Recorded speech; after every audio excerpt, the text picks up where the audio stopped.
First off, there is no perfect murder. The bodies are part of the investigation for the police. For me, the bodies are everything. I try to explain to her what I did for a living.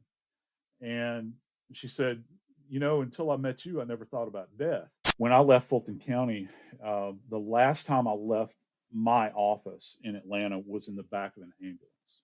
And I'll be honest with you, when you were talking about the decades of seeing death, I was wondering in the back of my mind, like, how has this not impacted him?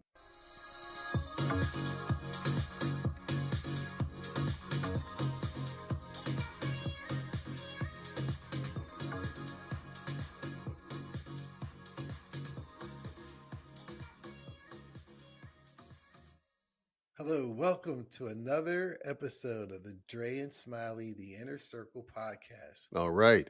So excited to have our guest that we have on today, which is JoScott Morgan.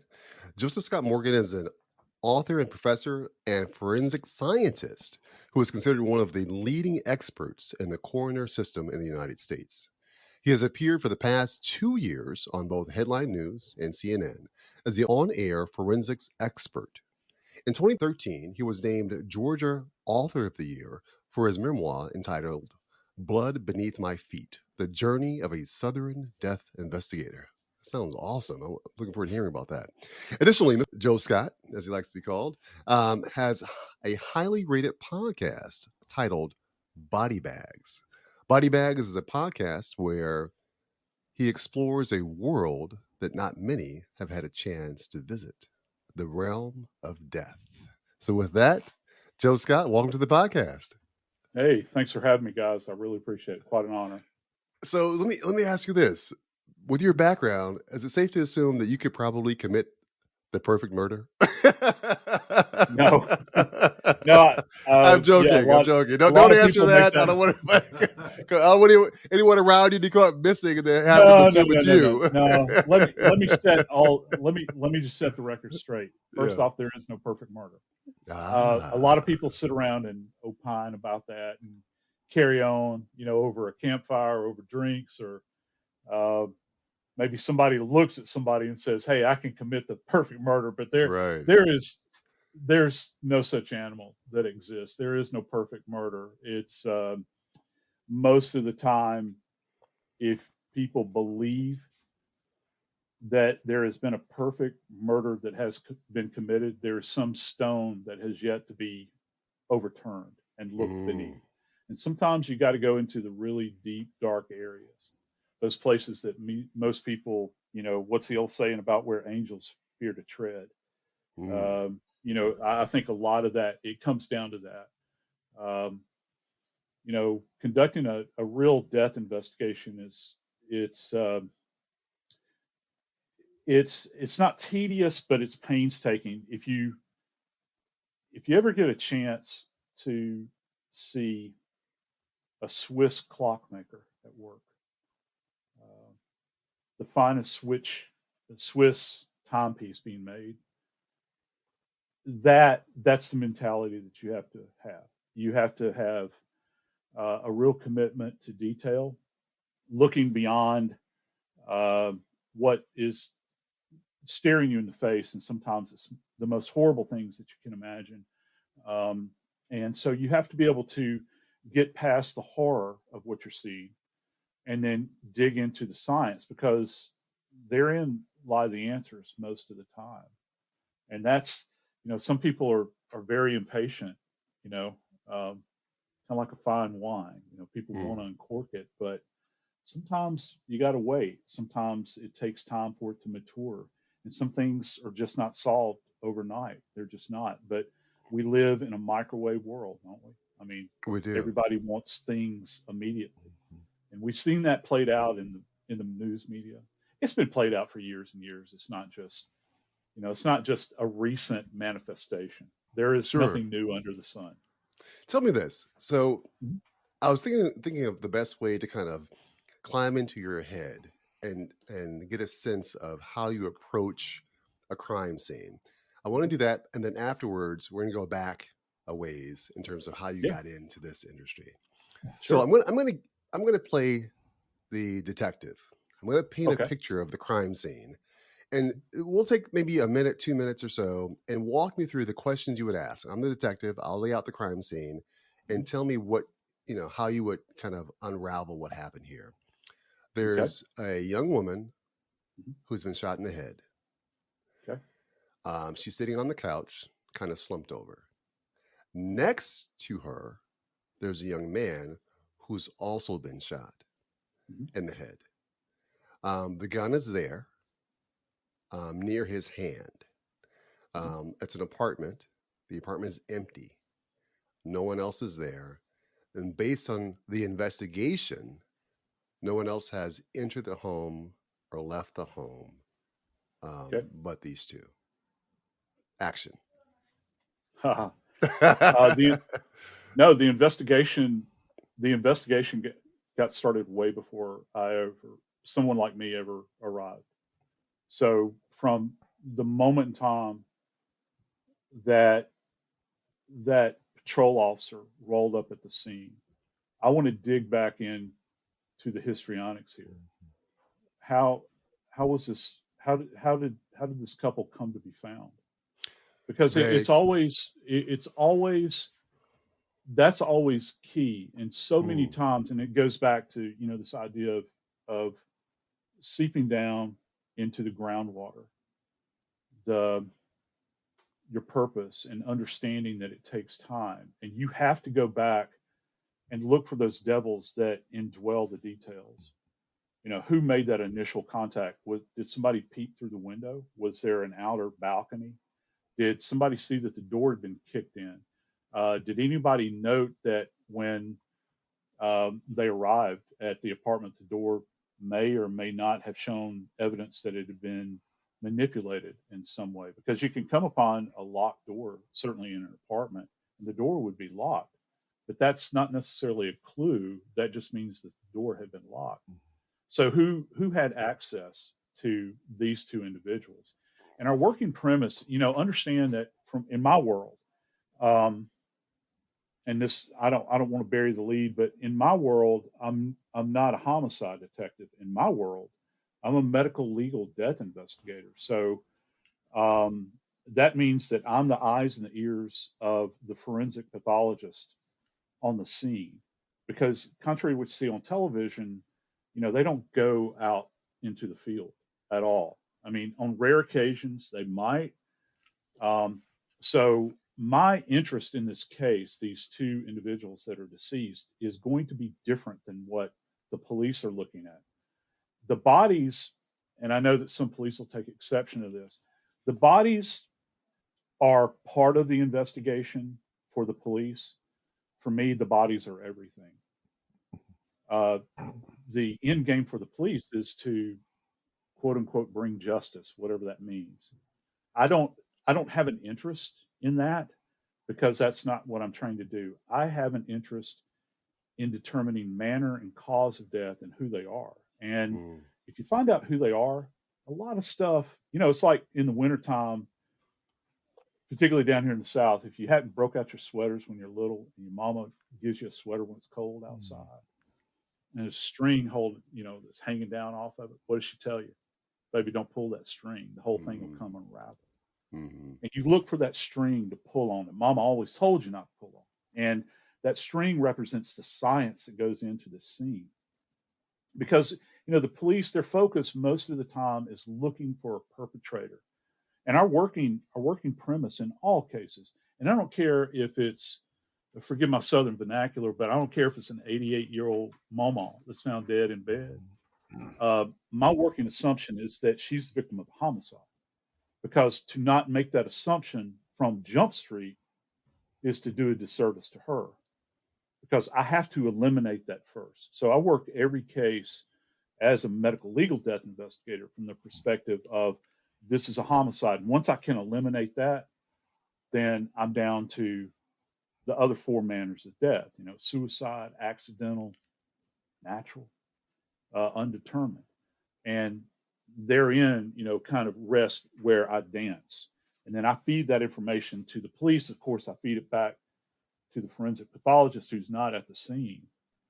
Our spectrum is very broad, because most of the time police, the deaths that they get involved in, motor vehicle accidents, homicides, um, those sorts of things, death at the hand of another, which is a homicide, it ends for them there. But my Mm, spectrum is very broad because I cover all the, we don't hear about all the suicides that we investigate. mhm. Suicides, depending upon where you live, can outnumber homicides 2 to 1, maybe 3 to 1. So, and people don't understand that. They don't understand how many suicides there are out there, and certainly accidents. Um, you know, and then the natural deaths. Natural deaths are where you truly become a real investigator because you're looking to natural disease pathology. And most of us are going to die. Contrary to what news media says, they make it sound like everybody's going around killing each other, cutting everybody's heads off. That's Right, just, I mean, there's a lot of violence in our country. We have to admit that and acknowledge right. that. But the lion's share of people are going to die of some kind of natural disease process. Question is, do you have people that are sufficient to the task to ask the right question? So tell me this, Joe Scott. That's Mhm. a lot of information that's useful. It's, Yeah. an Sorry. area that no, it's great. It's great. It's an area that most of us have never thought of, and Right. probably have no reason to. And we're fortunate in that respect. So here's the big question: how did you get into this area in terms of a profession? We know. Tell me about when you were a kid, Yeah. Yeah. It playing was. with Yeah. your cowboys and Indians. Were you the one that stood aside and said, "Well, let me come in and figure out how this cowboy died"? How did you get into this? No, it's kind of an interesting, and I write about this in Blood Beneath My Feet. I wrote that many years ago, and it's actually a therapeutic memoir. It's not a true crime. I talk about cases I've worked with. I talk about the stuff that I went through as a kid. I had a pretty rough upbringing. And back to what you said earlier, most people don't think about it. I'll give you a quick aside. On I was working in Atlanta at the medical examiner's office in Atlanta. My wife and I had our first date. We'd gone to a Braves game, and I'd taken her out to this pizza joint. It's called Fellini's, uh, and it's on Peachtree Street. And of course, everything's named Peachtree Street in Atlanta. But we went to this place, and we're sitting there eating pizza and just kind of, trying to, how you are on first date. You're just trying to Sure. understand the other person. And she and she said, I tried to explain to her what I did for a living, and she said, until I met you, I never thought about death. And you can Uh, take that any way you want, on a first date, sure. uh, Yeah. What does that mean and exactly? but she wound up, we wound up having another date the next day. So, Okay, I'm not that's a saying good I'm a thing. player or anything, but it worked out well.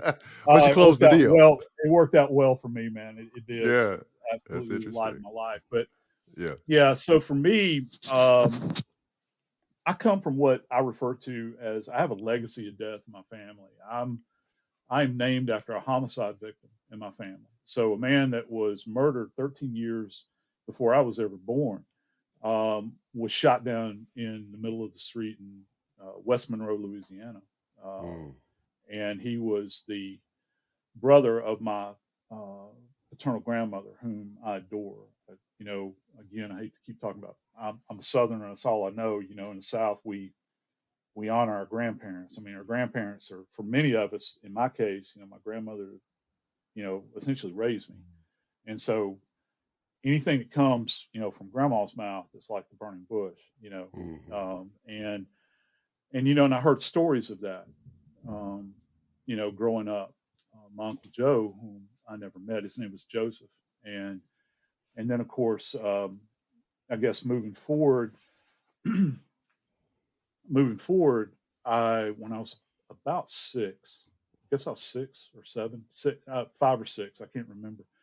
Um, my my father um, tried to murder my family while I was in the house, and so my grandmother hid me beneath a bed. And if you have praying grandmother, Um, I can still recall to this day peeking out from beneath the bed and seeing her knees on the floor, crying out to God to please save us. And of course, my father didn't obviously kill us, but that had a real impact on me. And uh, I was I was one of those kids that had a rough upbringing, and I made a decision, I think, at some point in time in my life, I was going to do something with my life um, that would, I guess, in one way, kind of set me apart. I didn't have a lot of direction. I was pretty good in high school, that sort of thing. I actually took a class in high school. My high school, they offered a class called thanatology. Most people don't know what that is, but I was a senior in high school and I didn't want to take Spanish, so I took this class called thanatology, and it's a study of death. I mean, we went to a funeral home, we went to the morgue of the hospital, local hospital, visited graveyards, had a pathologist actually come in and speak to us, funeral director come in and speak to us, talk to us about how bodies are embalmed. And we studied a lot of kind of the classics relative to that. That had a little bit of an impact on me. And then when I finally made my way back down to, I grew up in when my dad got home from Vietnam. Back then they used to, if you broke the law back in those days during the Vietnam era, they would tell you that, look, you got two choices. You need to go to the penitentiary. You can join the Marine Corps. And of course, that's what they did with him. They sent him off to Vietnam. When he got back from Vietnam, he grabbed me and my mother and took us to Georgia and then left us. And we had nobody there. So, and I actually wound up growing up in Georgia, but my ancestral home has always been Louisiana, and I consider myself a Louisianian. And anyway, when I had an opportunity to finally make it back down to Louisiana with my extended family, I was privileged enough to get a job at a hospital while I was going to college. And it just so happened, it's like, this kind of intersection of the universe. It just so happened that the morgue was being renovated in the parish. They don't have counties, they have parishes. And I was working at a hospital. I worked as a security guard, an ER tech, and a psych tech. And I was picking up as many shifts as I could. And so the coroner was doing all of the autopsies for the parish there. And I had to check bodies in and check them out. And I became friends with one of the coroner investigators. And the next thing I knew, on my off time, when I wasn't going to school or working, I was going to autopsies. I actually went, and you're crazy when you show up on your off time and you're in a room with decomposing bodies. But I'd always been a science guy, and it kind of put the hook in me. And I found something that I was the person that would not run out of the room when I had flies lighting on me coming off of a dead body. And as morbid as that is, I love the science of it, even the science of decay. And I had the privilege of sitting at the feet of a forensic pathologist who saw value in me and actually trained me. And it wasn't like a formal education at that time, and you can't do that anymore. And I just started, what I would do is I would volunteer to sweep and mop the morgue. And if you've never been to a morgue, particularly one that's a high volume morgue, in an autopsy room, it's like a slaughterhouse. I mean, there's blood everywhere. You're doing a lot of bodies. You go from one to the next because people never stop dying. And I don't think most of the public understands that. So I went from sweeping and mopping and cleaning up instruments to the doctor looked at me one day and said, do you want to learn how to close a body? And it's not like it's surgery, but they taught me how to do a baseball stitch on a body. And I was hooked. Next thing I knew, he said, do you want to open? Yeah, I'll open. And it was it was kind of one of those weird moments you never forget. The first time that you take a scalpel in your hand and you open up a human body, because it's a big Y incision. And then you begin to do the dissection, the evisceration, the removal of the organs. You have to learn to take care. And that was part of it, because when you get your hand slapped a lot, because if you don't do it right, you get one shot, particularly if you're working cases that you have very delicate evidence. If you're working a rape homicide, or you've got a multiple gunshot wound case where you've got bullet tracks that are traversing through a body. You have some kind of indwelling disease that you have to be very careful, not to disrupt it, so you can actually see that pathology in place before you remove like a tumor or something like that. So I learned real quick that I had to pay attention if I wanted to remain. And so back to your initial question, I'm sorry I'm running kind of long here, but No, you're good. the that little boy in me wanted to do something that was going to occupy me as a grown man. And I was young. I had no business doing what I was doing. That I would not get off on some wild tangent coming from a home that was not that good. That I would have a skill set where, and it's very, I hate the word narcissistic because it gets used a lot, but where I was able to say with pride that I did something that nobody else does. And, for good or for bad, if you don't like it, that's fine. But I have a skill set that no one else has. And it paid off. Just being present, I think, in that moment and being there and being willing to do those jobs that no one else would want to do. I've seen things in my world that most people, that maybe live a couple of lifetimes could never even fathom. Being inside of a super tanker, retrieving a body that's fallen in, or being in an airplane crash, or being inside of a locomotive, because a body has been run over on a train track, and it's real Yeah. horrible stuff. But it was never lacking for intellectual stimulation. It's interesting as you share that. I want to pass it back to Smiley here in a second, but just want to share a thought. One of the things that I find that's a common thread for those that have chosen whatever their selected profession is, they have found success in it, is that they were exposed at some point in their lives to this moment where they realize, this is it. For you, you were fortunate in that you were exposed to it on numerous occasions, and for whatever reasons, a number of people saw in you the capacity to do these small things, which led to bigger things and more. And so now you have a wealth of knowledge that you were able to gain from that. Smiley, I know you wanted to ask a question No, I too. was I was Sorry. so amazed when you mentioned it to made an analogy or comparison to a slaughterhouse. My day job, I Yeah, work in the food business, and I was telling Andre in December I was in Toronto at a slaughterhouse where they do. You're right, it's one after the other, and they're slaughtering these hogs, yeah, it is. and it's Mhm. just Oh yeah. fast and it's precision work and all this stuff. But when you mentioned the four different categories of death: suicide, accident, natural, Mm. and undetermined.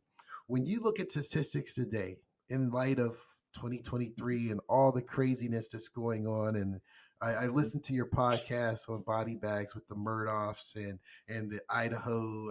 Oh, that's on my list. But Yeah. did you find that back, say, in the 80s or even the 60s, it wasn't 2 to 1 or 2 to 3 suicides to death? It was higher, or is that a constant number as we go through decade to decade, or is it really higher now that it's more amplified because social media is so prevalent? We see more of the suicides, or are these constant numbers as we look over time? Well, the way I use Robin Williams as an Hmm. example, I've had to talk about his death and Philip Seymour Hoffman extensively, on air. When I was doing stuff with HLN, I don't do any. They're not a thing anymore, so I don't do anything with them. I do a lot of other networks now. And um, back when they passed away, um, you know, you never you never hear about suicides unless it's a celebrity. You know what I'm saying? But there's Hmm. still just as much sorrow and grief by that happens to those among us that um, don't rise to that level of notoriety. And it's a very sad thing. There's a lot of sad, lonely people out there, and the British there's a comment the British made, that's associated with the British. And forgive me, I can't remember the author, but they talk about the British talking about, we live lives of quiet desperation. Um, I think that I love the fact that you mentioned the word amplified, because it is amplified. These devices that we carry with us, social media, all of these things, people compare themselves to a standard, and it's very hollow. It's very, very hollow. And unfortunately, we've got a lot of kids right now that are constantly, they're not, when I was a kid, you kind of I measured myself against people in my homeroom, Mhm. or that I played ball with, or that I went to youth group at my church or whatever it was. But now you just imagine this kind of endless sea that these kids are literally just kind of paddling in, and it's infinite. When you open up any of the social media platforms, you've got people, you're comparing yourself to people in Russia or Austria or Japan, and people are trying to draw parallels between themselves and these people that live in such great distances that they'll never know. They think they know them, but they don't know. I can't truly give you a definitive answer. I know that when I was a very young man, I was kind of gut punched when I went to work for the coroner in New Orleans. That's where I started, by the number of suicides that I saw, because I was like, dude, I didn't know this happened. I really didn't. I knew that suicides happened, but I didn't know to this degree. And I'm not. I hate. People use terms like epidemic, and with not really knowing what an epidemic is, from just like epidemiology standpoint. You're studying disease. I hate to really use that term, but it's that thing that is unspoken about. Because you grow up, suicide used to be a very shameful thing. I don't know. I know that I'm quite a bit older than you gentlemen, but if you've ever had a suicide in your family in the past, no one dare mention it. I mean, at all. There was all kinds of shame that was associated with it, and but now it's nothing to walk. I teach at a professor at Jacksonville State University in Alabama, and so I'll have my medical legal class, and I'll talk about suicide investigation. And I'll say, just by show of hands, do you know of anybody in the class that's committed suicide? Generally, I'm not going to say it's 3/4, but it's easily 2/3. And I think in the past, you never would have heard about that. Yeah. So it's, and you don't know how much of that is they've heard about it. Maybe they've heard about it on social media. And I dare not go into that area. Do you have one in your family? Because again, to me, I'm kind of old school. It's very personal. It's not something you don't want to go down that road. Right. But conversely, we've got a lot of people that share more than they should too. You know what I'm saying? They're not afraid 100%. To tell you everything about themselves. 100%. For whatever reason, But it's that was probably the most shocking thing, and that's compared to some of the most horrific homicides that people can imagine that I've borne witness to the aftermath of. Walking in, you got a family of 8 that's just been eradicated, a mass shooting, or a family that has died of carbon monoxide asphyxiation because the uncle reversed the vent on the space heater, and it blew carbon monoxide into the house and killed everybody in their bed. Even by that measure, the number of suicides is shocking in my field, when you see it.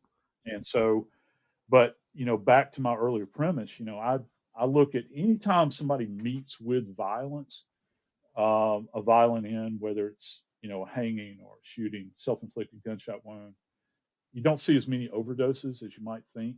You don't see as many cuttings, I think, as people think. You see a lot of gunshot wounds and hangings, in my experience. That's just my little piece of the pie. I can't speak to all of my other colleagues. That's JoScott Morgan's little piece of the pie. Even by that measure, there's a lot of them out there.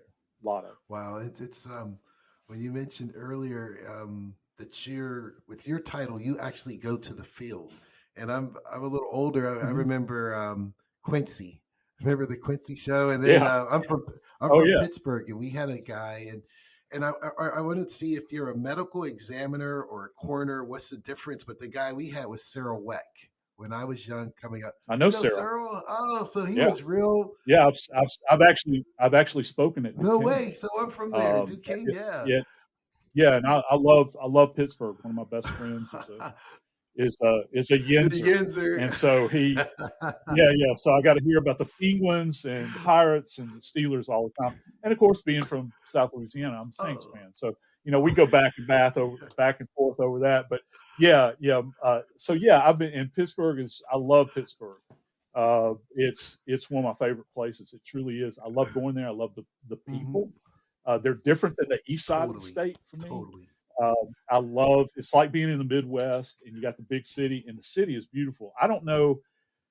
I've been to some pretty places. I don't know for anybody that's never been to Pittsburgh, and I know you've heard people say this, at night when you come out of that tunnel It's incredible. and you hit those bridges and it just explodes in front of your face like that. It is one of the most beautiful panoramic things I have ever seen. I was shocked the first time it's like something is burned into my brain. I'll never forget as long as I live. Oh, amazing! I appreciate that. So is your position similar to Sarah Weck, or is it different? Are you more like a Quincy, or more like the CSI guys that go in the Oh, field? no.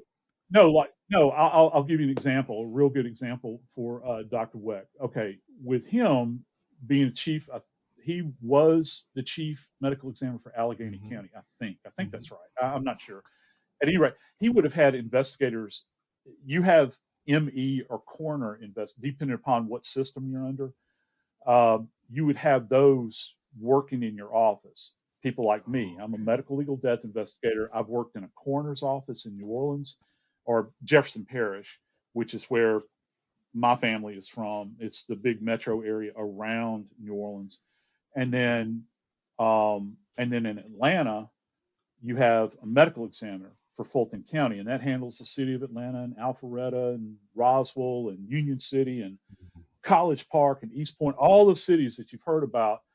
The Fulton County medical examiner handles the whole county. So Atlanta, to kind of break it down, like for instance, if you look at Atlanta, you've got all these little towns. Well, a lot of them are not little anymore. And then you've got the city of Atlanta. Well, each one of those cities will have their own police department and their own homicide detectives. All right. So, but I and my colleagues there serviced all of those cities as death investigators. So we might have, like, we might catch a homicide. Like I've spent weekends, alone where I worked by myself.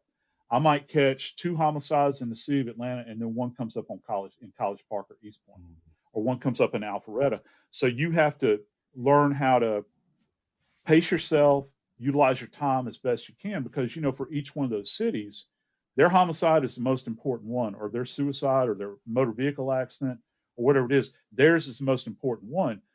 But I've got multiple people in other locations that are waiting for me to show up and my driver to show up. So I have to work the scene separately from the cops. I get information, they get information from me, but I have a whole series of other things that I do. I examine a body at the scene. I do temperatures on the body to try to determine what's called the postmortem interval, the PMI, the time since death. We check for rigor mortis, body temperature, livor mortis, the settling of blood. We try to give the investigators at the scene a quick snapshot of what we think these injuries mean that they're seeing. And you're not going to have the full burst of that until you get the body back to the autopsy room and you've got it under surgical lighting. That's why you don't, if you've ever watched a newscast and they'll say the cause of death is pending per the results of the coroner or the medical examiner, what that means is that I'm not going to sit here, and if I'm out on the scene of, say, in a dark area, like in a wooded area where we found somebody that has just been, really chewed to pieces, traumatized, I'm not going to sit here and give you a sequence of what I believe how the injuries took place. I'm not even going to tell you if it's a gunshot wound or not. I'm going to say you have a circular defect here, circular defect there, because at the scene I can't assess if it's an entrance or an exit. I'm going to say this looks like it might be a gunshot wound, or I'll say this looks like a stab wound. But I've had stab wounds that look like gunshot wounds.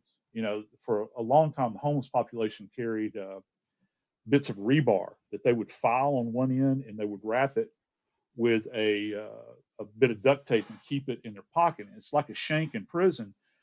but it's a steel piece of rebar. And so they would stab people with it and withdraw it. And when you look at that defect in the body, kind of resembles a 9 millimeter bullet hole. So Ah, I don't commit at the scene to that. I just talk about that I see trauma. I try to give them an idea of what they might look at. Now, you might have shell casings laying around. There's no way to really correlate it at that time. So we try to gather as much as we can at the scene and try to begin to understand. My dogs are barking outside. So we try to understand all of that and then get that data back to the morgue. So when we're in great conditions with, and it's surgical, it's surgical lighting, these intense lights. If you've ever been to a surgery suite, they leave nothing to chance in that environment. They blast out all of the darkness with these lights, and we do the same thing in the morgue. We also do X-rays before we do the examination on the body. So we really are able to hold forth, and the public gets very impatient. When we take a long time. You were talking about the Idaho case. I think you Yes. did with Koberger, and they wanted information immediately. Dude, you don't get information immediately. That's down the hall and to the left. If you want crappy work, go that way, because people that actually do this for a living are not going to turn this around overnight. And you're a fool if you think that's the way it should work. It takes time. You still have to wait and get toxicology results. I was shocked with that case.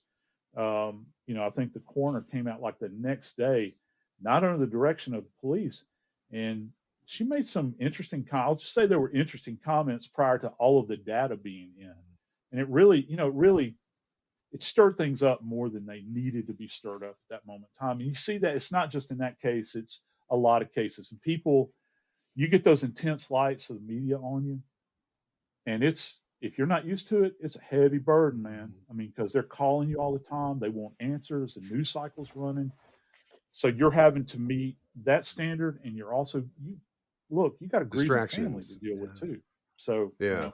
that's a big It's part of funny you touched on that, because that's kind of the direction I wanted to go with my next question here. So, it. with any profession or industry, Mhm. there's the potential that there's external factors that kind of can be a pressure. For example, those that work in healthcare, physicians, for example, one of the Right. biggest challenges they face right now is having to deal with insurance companies, right?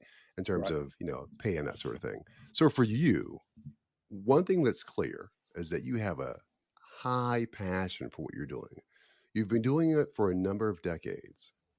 When Right. you look at the external pressures, talk to me a little bit about what those external pressures are and how you're dealing with Yeah. them. It's tough. If you're talking about external pressure, one of the biggest things that you have to deal with, I think, is probably, well, first off, and this goes to a bigger issue that we can explore if you guys wish.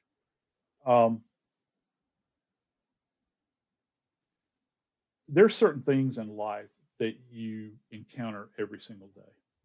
Okay.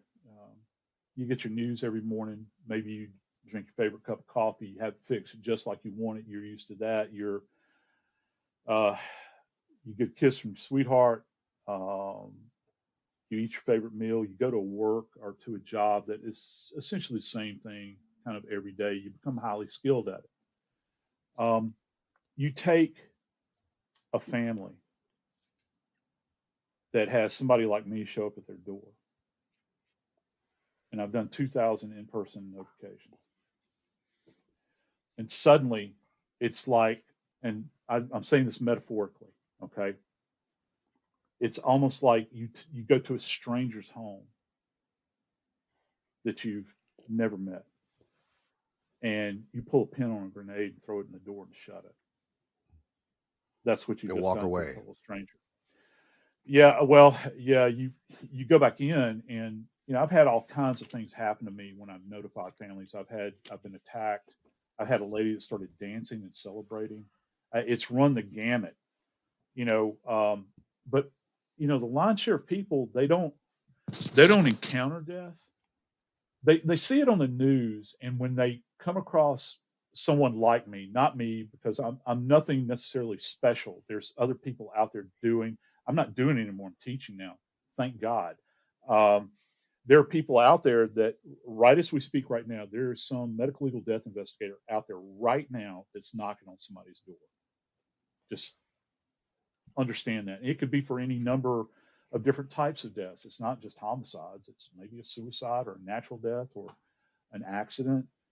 Um, nobody knows when death is going to make an appearance. One of my favorite movies is Meet Joe Black, because it's a movie with Anthony Hopkins and Brad Pitt, and Brad Pitt literally plays an anthropomorphic embodiment of death that is visiting Anthony Hopkins' character in the scene. It's very powerful. For me, it is, because death it's always here.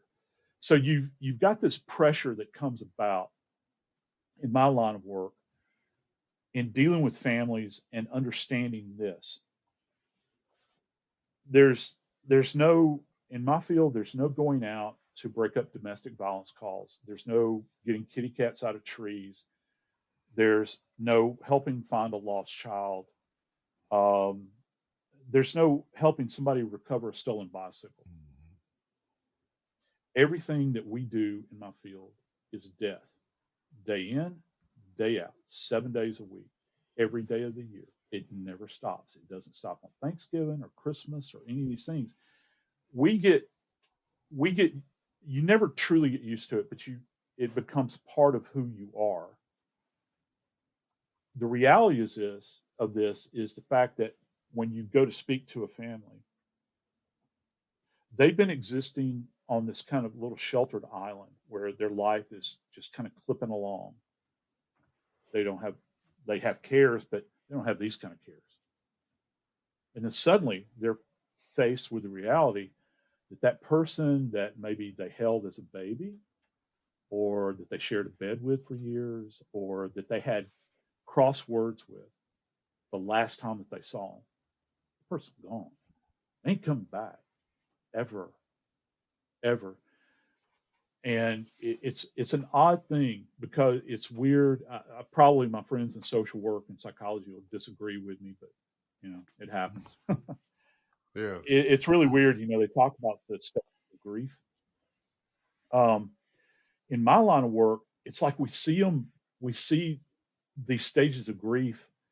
When you first notify a family, you'll actually sometimes see them all played out in a microcosm, like in a second, where people go shock, disbelief, anger, don't ever quite see acceptance, but they'll run through this huge emotional gamut in the beginning. And they're faced, because when I turn on my heel, I'd love to give everybody in the world a hug and comfort them. You try to do the best you can, but I got family of my own, and I'm going to have to go back home to. And I'm a big fan of this idea that you got a love bank, and you can only make so many withdrawals from it. And it's a weird position to be in when you see somebody grieving and heartsick, and that when you leave, they might be there all alone.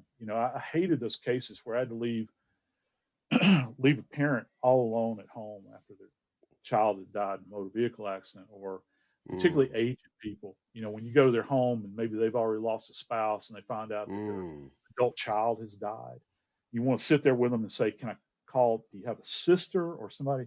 And they look up at you, and this has happened to me any number of times. I ain't got no. So for people in your profession dealing with death and emotion and grief, who do we had on our podcast a couple psychiatrists and people, they talked about the suicide from a perspective, from their medical perspective. But when you're dealing with so much death, I was when you were speaking and you mentioned the defects on the bodies.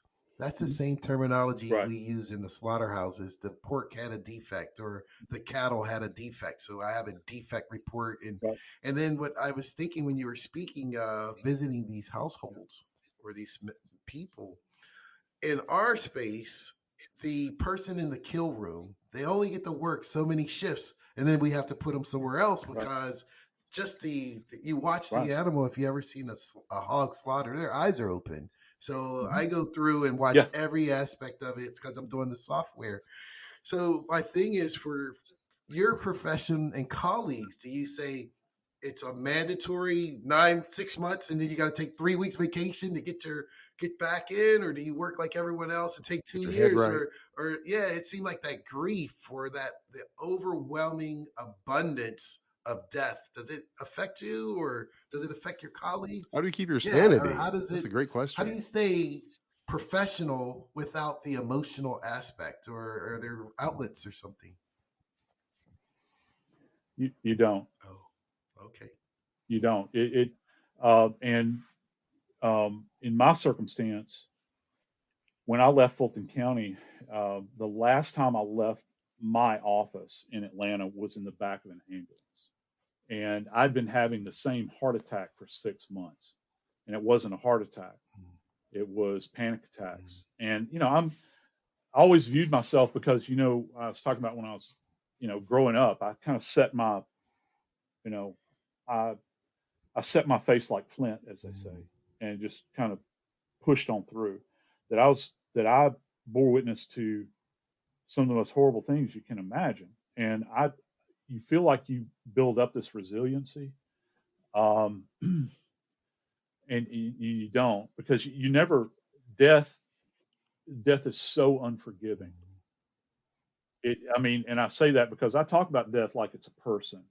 I, and I would have conversations. I know this is going to sound right. I need a psychiatrist, and I've seen psychiatrists, but I would have I would have conversations with them, mhm, because um, toward the end of my career, in the back of my mind, I would envision death whispering to me, "Boy, you see that person? I can do this to you anytime I want to, and I'm carrying that around with me." mhm. And because you see the end result, I got to the point where, you develop things like agoraphobia, where I had a fear that everywhere I went, I was going to die. Mm. And one of the sweetest sounds I ever heard was the sounds of an ambulance. They came and picked me up and took me away. Um, my medical examiner at the time, I was a senior investigator. I guess I was probably about a year and a half away from my final day, and I was having trouble. I really was. And I was still doing my job, still showing up for work and doing my job. Because, you look at everybody else around you to your left and your right, um, and you're managing a shift, and they're there. Mhm. You got to man up. True. You got to man up and do your job. Well, I've been doing my job for 2 decades by that time. I'd seen so many things, and sooner or later. I was going to say, your car runs out of gas, but it's not like that. Your engine seizes Mm, up eventually Mm. because of your brain cannot, because I would always fall back on the science of it. mhm, You know, you become very clinical and you look at what you're trying to examine, but then you have this cacophony of sounds of screaming families, um, of the smells that light upon you that you never quite get rid of. That your normal is not every, like you go to a party and people are sitting there and they're talking about their jobs at some insurance company or something like that, and you'd sit there and you'd say, you're having this inner dialogue and you're thinking, you you don't know what trouble mhm, is, Yeah. and that's a very arrogant mhm. position to be in. But it was my reality at that particular time. So, back then, I guess, like I was saying, about a year and a half before, my medical examiner, who, by the way, was a physician, the Hmm. chief ME at the time, came to me and said, um, he told me what I just said. Mhm. He said, a lot of people look to you around here. You need to suck it up and get busy and do what you're supposed to do. Okay, Wow.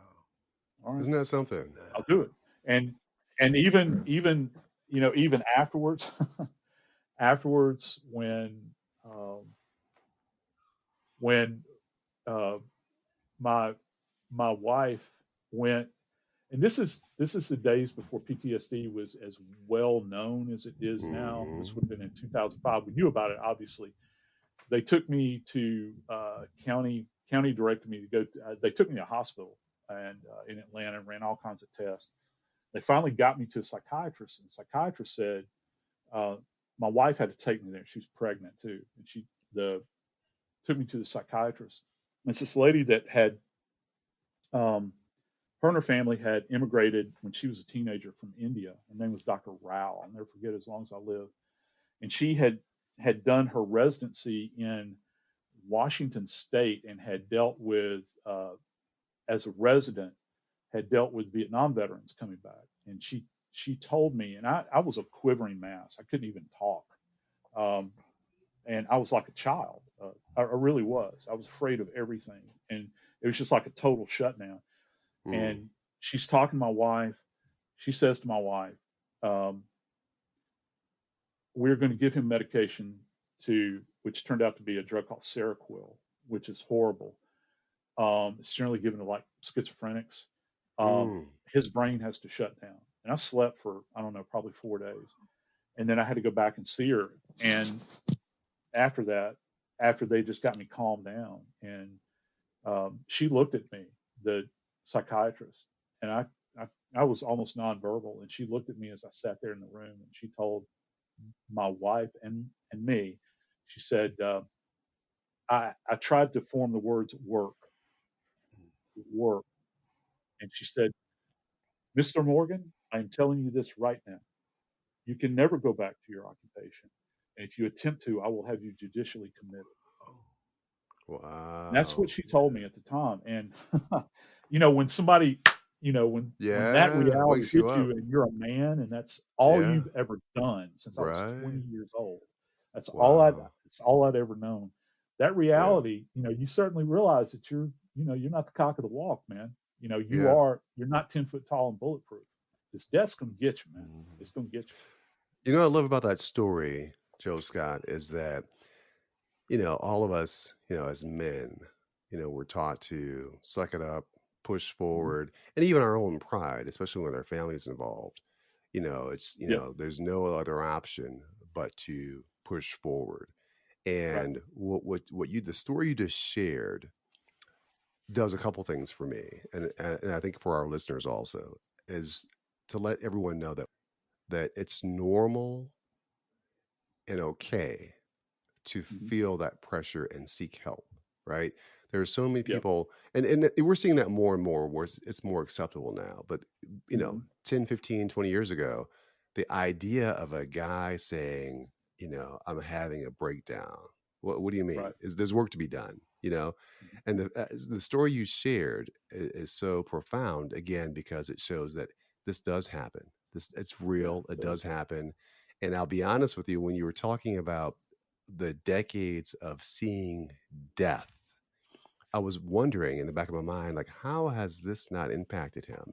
And as you just shared, it does. How could it not, right? I've worked with physicians in the past where, they almost become callous towards, the care they provide, where it's just rote. They walk in, they do the workup, they leave, and I've often wondered, are they really just burned out on this and just sticking with it because they feel like there's no other option? So thank you for sharing that story. I really appreciate it. The second question I have, or the question I have for you, is this. You've shared a lot of great information about the profession, the decades that you've been in the profession. What's one thing, and you have a podcast, so you've shared a lot there as well. And for those, again, that are listening, I strongly encourage you to check out the podcast, which is called the Body Bags Podcast. But what's one thing that people may not know about you that you wish they did? I think that I receive more joy in the moment. Wow. I like that. Than I have ever, to this point in my life. I've literally, in the last decade, it took me about a decade. I've been in higher ed now. My first stop in higher ed after I left the ME's office was at a college in Dahlonega, Georgia, up in the Blue Ridge Mountains called North Georgia. They gave me a chance. and I became an instructor up there for almost a decade. And it took me about a decade, and I still had residual stuff when I got here to Jacksonville State. I've been here for almost a decade now. I have been able to find my joy. Before I was here, like today, I've got this old beat up boat that's on a river that's, I don't know, probably 25 miles from our home. And my wife and I loaded up our dogs and went and just rode up and down the river. And in that moment in time, I value those moments more than anything else, because I'm no longer, my problem was that my entire identity was Joseph Scott Morgan, medical legal death investigator. And I'd go around pounding my chest about all my laurels. You create this huge resume. I helped design the national curriculum for medical legal death investigators in this country. That there were only 12 of us that put this thing together. Wow. And that's something that, I did that, well, that and I don't know, $1.89 will get me a cup of coffee at Waffle House. That's what it's worth at this point in my life. What's really truly of value to me are these little tiny moments. Getting up as crazy as it is, at 4:30 in the morning with my wife and drinking coffee before she has to drive to Georgia. We live in Alabama. She has to drive into the Eastern time zone every day to go teach in a public school. I sit there with her. I love that moment. And that's, for me, that being a husband and being a grandfather, I wouldn't, there's nothing that I value. All the stuff I do in media, I like doing it because it keeps me intellectually sharp. And I try to knock away some of the falsehoods that are out there relative to forensics. That's my one little piece. I try to stay in my lane. But that's more of an intellectual exercise. I take great joy in the fact that tonight, after we're done, I'm going to go get in that bed with my wife tonight. I'm not going to have to go into downtown Atlanta and stand over another dead body. I'm not going to have to go notify anybody again. I'm not going to have to listen to the screams of somebody ever again. I'm not going to have to do that. I have done my time in that period. And now, secondarily, I take great joy in educating these kids that, kind of pass through. You see them after 2 decades. It's kind of weird. You got them now that, these kids that have, they're ascended into the ranks of different law enforcement agencies and crime labs and places like that, where they're supervisors now and all that stuff. And it's a weird thing to see, because I got to tell you guys, that day when I left the medical examiner's office all those years ago, I really thought I was dying. I really did. And so, and I hate to be ham-handed and say, well, every day's a miracle, but for me, it's like, it's amazing to me. My world has opened up to me at this moment in time. Wow, That's awesome. It is awesome, and I want to move into the final four, but so think of it like this, and if you want, I'll alter the question a little bit, but the standard question is, if you were sitting at a dinner table and it was 4 chairs at the table, it was you and 3 others, alive or dead, who would you want to have at the dinner table with you and why? I'm going to modify it and say, since we've been talking about so much death, if you want, you can have 3 alive people at your dinner table. We don't have to worry about the dead ones, but basically, who would you like to have dinner with? If anyone on the planet, anyone anywhere on the planet, alive or dead, who and why? Let's see. Okay, well, if they're alive, let's see. I would probably for me, let's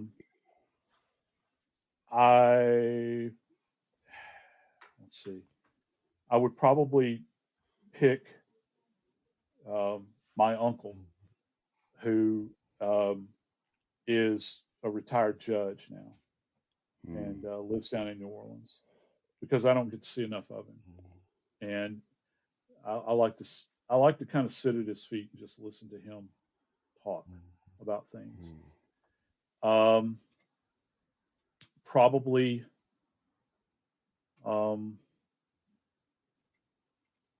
I would say probably, I love 60s soul music. So, and particularly from New Orleans. So probably Irma Thomas, who's, she's the New Orleans Queen of Soul, and I've met her and have wept over her music, and I love her. Really, I'm kind of a fanboy when it comes to her. And I would say probably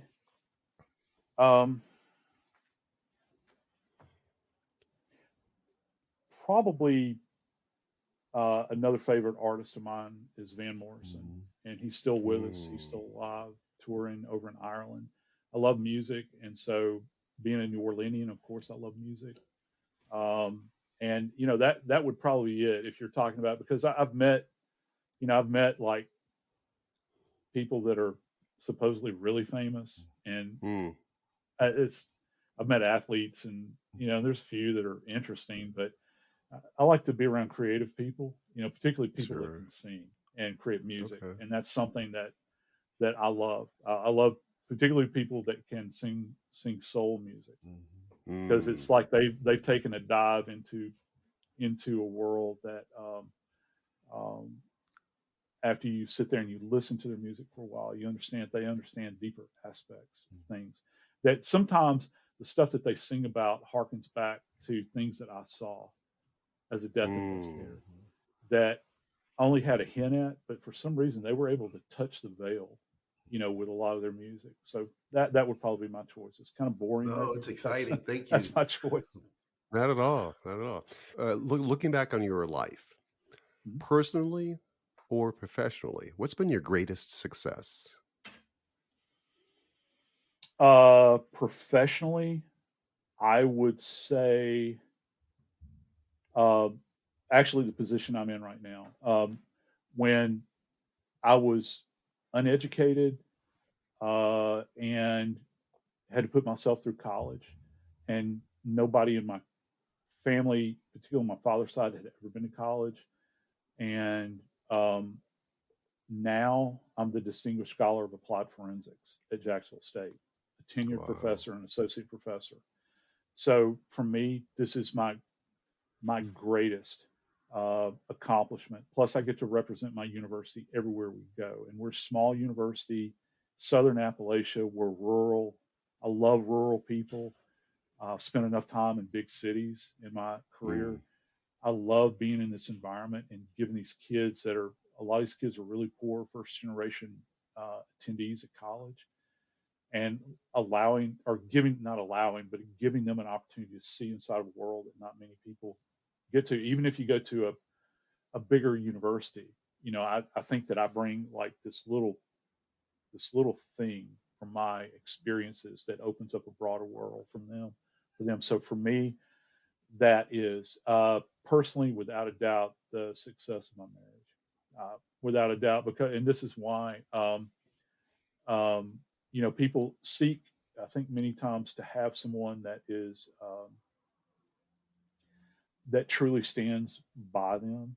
My wife and I have survived the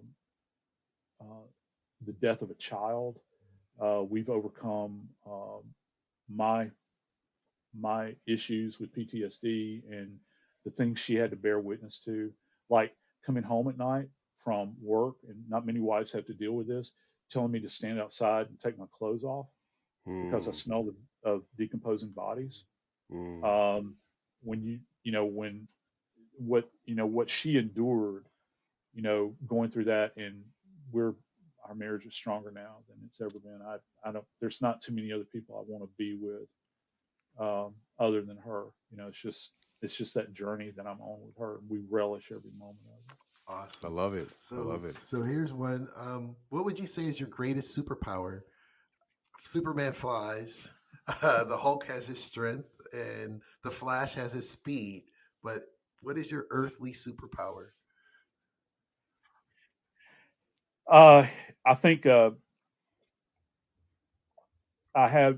acquired uh, the ability to stay calm in really difficult situations and be present in the moment, knowing that I had to be laser focused on what I was doing and not be distracted, no matter what was going on. So I have this, I think, a God given ability. People have God given abilities, but it's like a muscle that you have to exercise. And I was given an opportunity to exercise that a lot. Interestingly enough, I can stand to be around a decomposing, maggot infested corpse, but I don't do well with crappy diapers. Nor I. Go figure. Nor I. Hey, what can I say? That's interesting. So tell me this: what would be the title of your biography if you were to write one today? Um, well, I've been toying with an idea of um, actually called A View from the Table, A Life with the Dead. And the I like table it. is the autopsy table, and kind of, um, my it's a further continuation of Blood Beneath My Feet. Um, and having written a memoir, it was about that journey that I went through there. But now I've got 2 decades, almost full 2 decades in media. I mean, everything from ABC, NBC, Discovery Channel, Oxygen, um, uh, Fox, uh, News Nation. I mean, all of these things that I appear on. Nancy Grace, in particular, because if it wasn't for her, I wouldn't have my podcast. Because I've been kind of her go-to forensic guy for now many years. There was, at HLN, and now I just make myself available to her. So my view has changed now from where I was a practitioner and I was seeing these things in real time, and working them in the streets. And now I have a different perspective of Mm. taking it in through the filter of the media and trying to kind of, what my impressions are of the world as it's seen through the eyes of a death investigator. Love it. Love it. You from the table. Yeah. I want to just thank you, Joe Scott. This has been an amazing experience, and I'm sitting here just the way you described the death and the my from my world. I've been in the food business for quite some time, and I deal with a lot of slaughterhouses and hogs, and just the way it's from a body because it's just carcass as well, but it's just I mean, you brought some humanity to it and different perspectives. So I want to thank you for being on our podcast. Thank you for your words. Thank you for your stories, I'm and honored. thanks for the humanity of death. I mean, it's I man, it's fascinating. So thank you very, very much. You're quite welcome. And just to add to that, we've had a number of guests on our podcast, and they're all interesting. Everyone's interesting. We've never had an author, a professor, a forensic scientist, and what I appreciate about everything you shared today is the human side of things. The fact that you definitely have a passion for what you do. When you're actually in the field, you definitely approached it with a sense of care. Appreciate you taking the time to be on our podcast, Joe Scott. Thank you, gentlemen. It's been a blast. Well, thank you very much. I'm honored.